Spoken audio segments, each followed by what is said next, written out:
Teresa Egber Brass, Historia 6, Historia reciente de la Argentina. Capítulo 1. Un punto de partida teórico. Hay una poesía de Pablo Neruda que se llama Canto General 1950. De norte a sur, donde trituraron o quemaron los muertos, fueron en las tinieblas sepultados o en las noches quemados en silencio, acumulados en un pique o escupidos al mar sus huesos, nadie sabe dónde están ahora, nadie tiene tumba, están dispersos en las raíces de la patria. El pasado que no pasa. Si uno lee la poesía del gran poeta chileno Pablo Neruda, sin saber en qué año fue escrita ni cuándo murió Neruda, uno podría imaginarse que está referida a la última dictadura argentina o a la chilena. Sin embargo, es de 1950 y se refiere a las matanzas ocurridas en América, especialmente en Chile. Una de ellas fue la de Santa María de Iquique, donde se masacraron a cientos de obreros que estaban en huelga en diciembre de 1907. ¿Qué es lo que hace que sintamos tan actual la poesía? Las palabras duras, limpias, sin vueltas de Neruda, nos muestran una realidad negada por años, como pasó con los desaparecidos en las últimas dictaduras latinoamericanas, y cómo sigue pasando con estas personas cuyos cuerpos fueron ocultados por los asesinos, en la medida en que no se encuentran o se identifican, para que su familia, sus amigos, sus compañeros los puedan despedir en las actuales democracias. Si el ciclo normal de la vida no se cierra, si el camino de la búsqueda de la verdad de lo ocurrido está obstaculizado y por eso no se puede conocer lo sucedido ni difundirse, la historia sigue como una herida abierta. Para la sociedad no se procesa como algo que terminó y se siente como un pasado que no pasa. Se trata de un pasado abierto, de algún modo inconcluso, cuyos efectos en los procesos individuales y colectivos se extienden hacia nosotros y se nos vuelven presentes. Citado de Franco y Levin, 2007.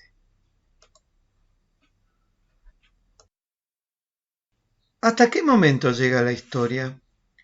La historia es la ciencia de los hombres en el tiempo. Todo lo que existe tuvo su origen en el pasado, y la historia y otras ciencias tratan de conocerlo, comprenderlo e interpretarlo. La edad contemporánea llega hasta nuestros días, por consiguiente, la historia contemporánea abarca hasta el tiempo presente. No se puede afirmar que haya una fecha desde la presente hacia atrás en la que los hechos pasados dejen ser históricos. La importancia de lo acontecido como para que implique determinados cambios en la sociedad en que vivimos hace que algunos historiadores, sociólogos, antropólogos, economistas e incluso periodistas y otros analistas de lo humano lo consideren histórico. En ese punto, estiman que es imprescindible intentar dilucidar el entramado que llevó a que se produjera ese acontecimiento y analizar parcialmente las múltiples consecuencias que se extienden hasta el presente y que todavía no terminaron de desencadenarse. Es decir, se mantiene en la incertidumbre cómo culminará ese hecho que se está analizando, cuál será su final. Pero aunque sigue siendo historia, porque la historia contemporánea es la historia de lo que estamos viviendo. Esta escritura de la historia sobre ciclos no cerrados no es nueva, siempre existió, desde los tiempos de los primeros historiadores de nuestra cultura, Heródoto, 485 al 425 a.C., llamado el padre de la historia, Tucídides, del 460 al 396 a.C., Polibio, 200 a 118 a.C., Julio César, 100 al 44 a.C., existía la conciencia de que no llega a desvanecerse con el tiempo la memoria de los hechos públicos de los hombres. Escribe Heródoto en los 9 libros de la historia.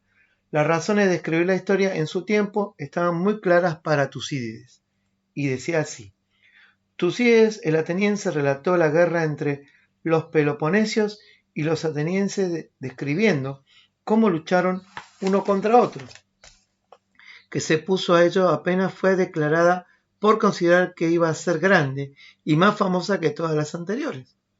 Los sucesos anteriores a estos y aún más antiguos me resulta imposible, en verdad, conocerlos exactamente debido a lo largo tiempo transcurrido, dice Tucídides. Durante el siglo XIX, la escritura de nuestra historia estaba ligada a la fundación de nuestra patria, a forjar nuestra identidad como pueblo, a las preocupaciones organizativas de nuestra nación, o a la justificación o exaltación de las propias acciones entre las otras motivaciones. Veamos, por ejemplo, el caso del primer artículo periodístico publicado por Domingo Faustino Sarmiento en Chile en 1840, bajo el seudónimo de un teniente de artillería en Chacabuco. Allí describe la batalla de Chacabuco, que tuvo lugar en febrero de 1817, es decir, 23 años antes del momento en que estaba escribiendo. Se trataba de historia reciente, de hechos que todavía tenían mucho impacto en la sociedad a la que se dirigía. Las fuerzas criollas, comandadas por el general José de San Martín, con su victoria, hicieron cesar al gobierno español, por lo que asumió como director supremo de Chile el brigadier Bernardo O'Higgins. En ese artículo Sarmiento interpela a la sociedad chilena, le reprocha el olvido o las duras críticas por parte de la generación ingrata, a la que considera carente de patriotismo porque no valora la lucha de la independencia y cuestiona a sus figuras como si el régimen colonial en el que fuimos creados y la ignorancia y la acepción de nuestros padres no hubieran dejado solo virtudes. Para desolvidar, para asumir el compromiso de la patria. Sarmiento comienza con este artículo sobre San Martín su larga carrera con los ensayos que lo harían famoso. En esta preocupación por rescatar la historia reciente, Bartolomé Mitre, Domingo Faustino Sarmiento, Juan M. Gutiérrez, Félix Farías y otros intelectuales crearon el Instituto Histórico Argentino del Río de la Plata en 1856. Escribieron en 1857 Galería de Celebridades Argentinas, biografía de los personajes más notables del Río de la Plata, a fin de que se lea en las escuelas y ande en todas las manos y forme con un ejemplo de varones animosos.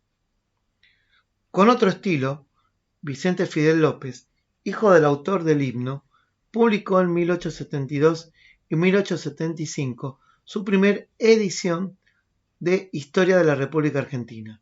Tuvo en cuenta para su escritura fundamentalmente fuentes de transición oral. La memoria de la extensa vida política de su padre y de sus conocidos. Su historia, rica en anécdotas, no se consagró a la construcción de héroes, sino más bien trató con escaso brillo las figuras individuales. Por ejemplo, tomó como el culpable de las desgracias nacionales de esa primera etapa de la historia argentina a Bernardino Rivadavia.